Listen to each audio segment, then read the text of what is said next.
You are welcome to this channel. Don't forget to like, to share, and also to subscribe. In the news, insecurity did not start with Tinubu's government.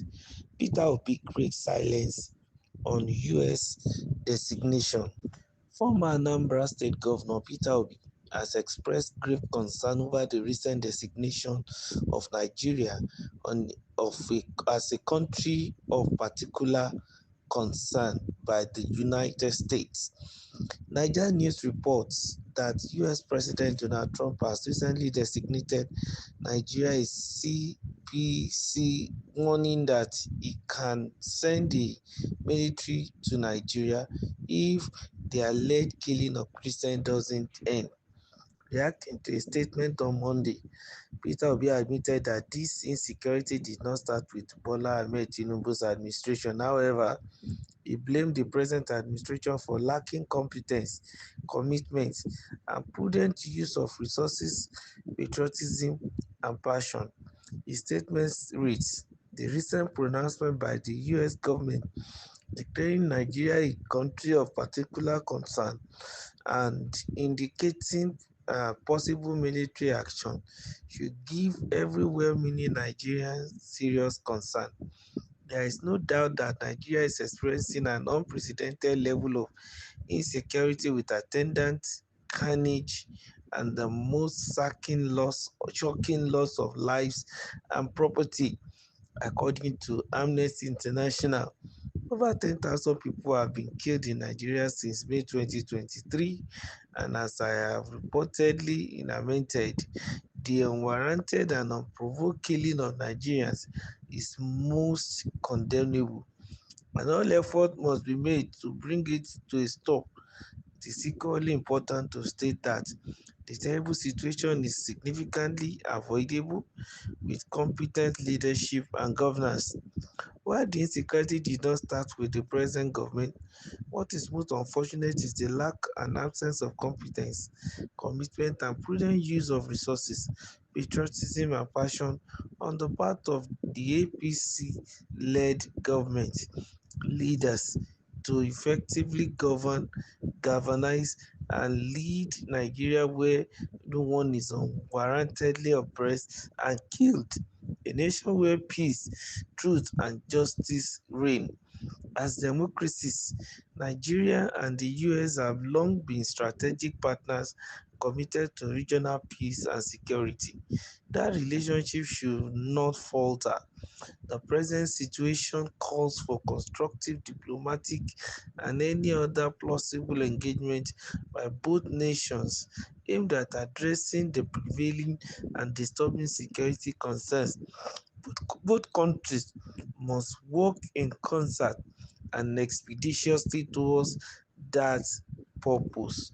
Those are the statements made by Peter Obi as regards the current situation regarding the statement made by the President of the United States that is going to send his troops to Nigeria if the Christian genocide does not stop. Of course, Mr. Peter Obi has every right to his own comment, especially on the current administration.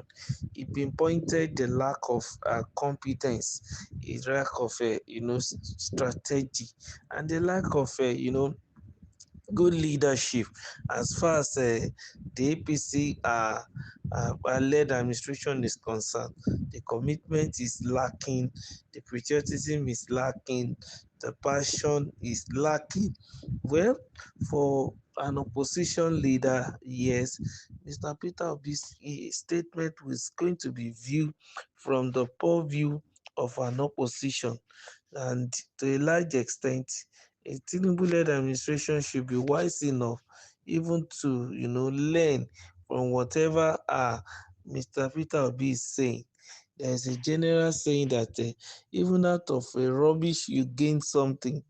For me, whether Mr. Peter Obi is speaking as an opposition person or not, he is a Nigerian and he has every right to also express his own view as regards what is currently going on in the country. That's just the reality. And then the Tinubu-led administration should be magnanimous enough and also be objective enough to look at what Mr. Peter Obi said and respond accordingly.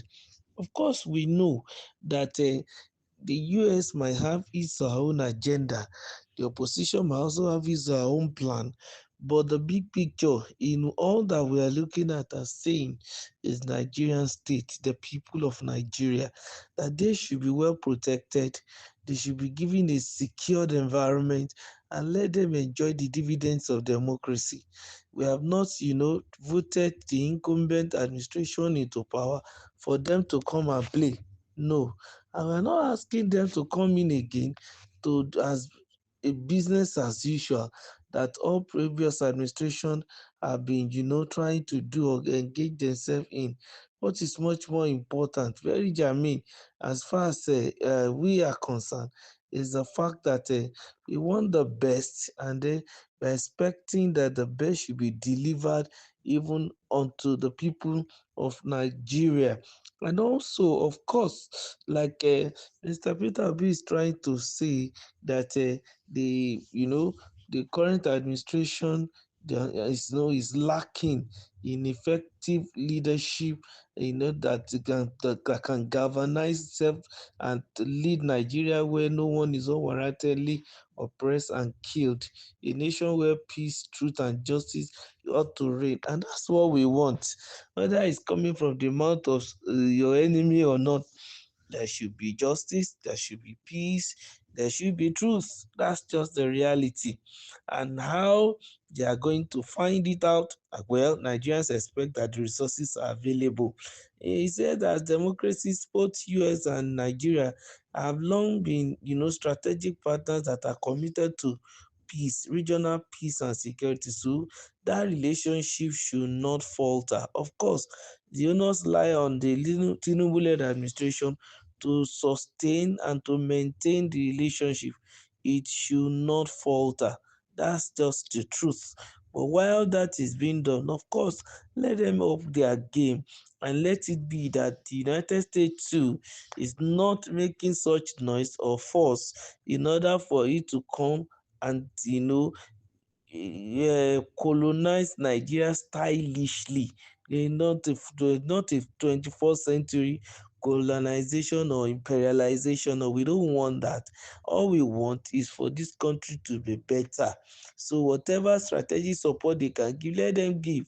Not a threat, not putting us as a country of particular concern, but they should also work hand in hand with all other countries all over the world so as also restore and maintain peace in Nigeria. Don't forget to like, to share, and also to subscribe to our channel. Thank you.